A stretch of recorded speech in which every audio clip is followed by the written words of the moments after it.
Depuis mars 2022, les autorités algériennes étaient entrées dans un conflit avec le gouvernement espagnol, qui s'était aligné au Maroc concernant la question du Sahara occidental.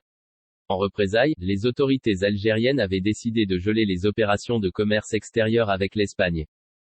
50 jours plus tard, force est d'admettre que les généraux algériens ont perdu leur rapport de force avec l'Espagne. En effet, le jeudi 28 juillet, l'ABEF, l'association bancaire algérienne, a adressé une note aux banques et établissements financiers algériens pour leur annoncer un retour à la normale avec l'Espagne.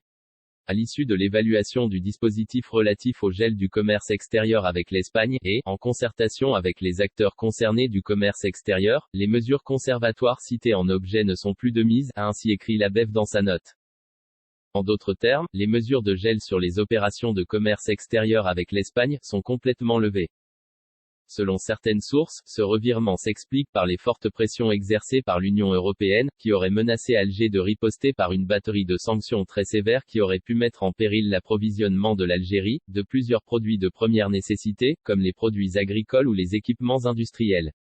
Il semble également que des pénuries successives et répétitives sont survenues sur le marché algérien, à cause du gel bloquant les importations de produits depuis l'Espagne. Enfin, d'autres sources affirment que les dirigeants algériens ont pris peur en raison des menaces de geler, ou de saisir leurs biens et leurs comptes bancaires en Espagne et surtout de les rendre publics. En tout état de cause, cette affaire avec l'Espagne a été gérée de façon anarchique. Il s'agit encore une fois, d'un bel exemple de l'improvisation qui caractérise le système de gouvernance en Algérie.